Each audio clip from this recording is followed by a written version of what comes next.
নগাঁৱত আজমলৰ ডাঙৰ খেলা উপনিৰ্বাচনৰ বাবে ঘোষণা কৰিলে AIUDF-ৰ প্ৰাৰ্থী প্ৰাক্তন আমচু সভাপতি ৰেজাউল কৰিম চৰকাৰ হ'ব নগাঁৱৰ AIUDF-ৰ প্ৰাৰ্থী।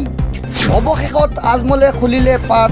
নগাঁৱৰ উপনিৰ্বাচনৰ বাবে নিশ্চিত হ'ল AIUDF-ৰ প্ৰাৰ্থী। নগাঁও লোকসভা সমষ্টিৰ উপনিৰ্বাচনক লৈ এই মুহূৰ্তৰ আটাইতকৈ ডাঙৰ খবৰ। অন্ত পৰিল সকলো উৎকণ্ঠাত। অৱশেষত নগাঁৱৰ উপনিৰ্বাচনৰ বাবে প্ৰাৰ্থীৰ নাম ঘোষণা কৰিলে AIUDF-ৰ সুপ্ৰিম মৌলানা বদৰুদ্দিন আজমলে।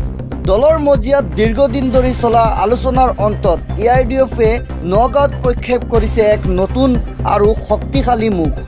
আমচুৰ প্ৰাক্তন কেন্দ্ৰীয় সভাপতি তথা জনপ্ৰিয় নেতা ৰেজাউল কৰিম চৰকাৰ হ'ব নগাঁও লোকসভা সমষ্টিৰ উপনিৰ্বাচনৰ AIUDF-ৰ অফিচিয়েল প্ৰাৰ্থী।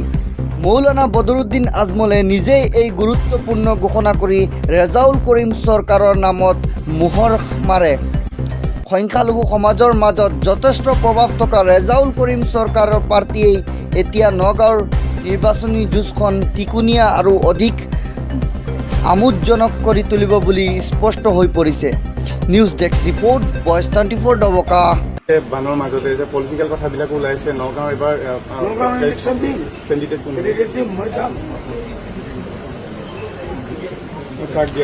কেণ্ডিডেট নাম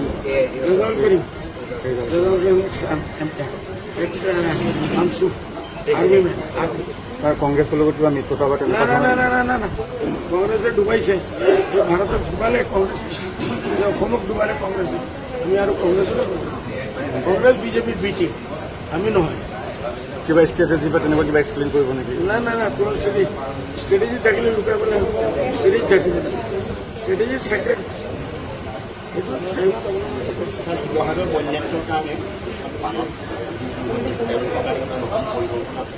কোনো কল্পনা নাই এতিয়া শত্ৰু হৈ গৈছে মাৰ্কেটত আপোনালোকে দেখিছে মই যিফালে গৈ আছোঁ শত্ৰু আহি পৰিছে সেইটো কাৰণে চুপ থকা যিটো হ'ব আমি কৰিম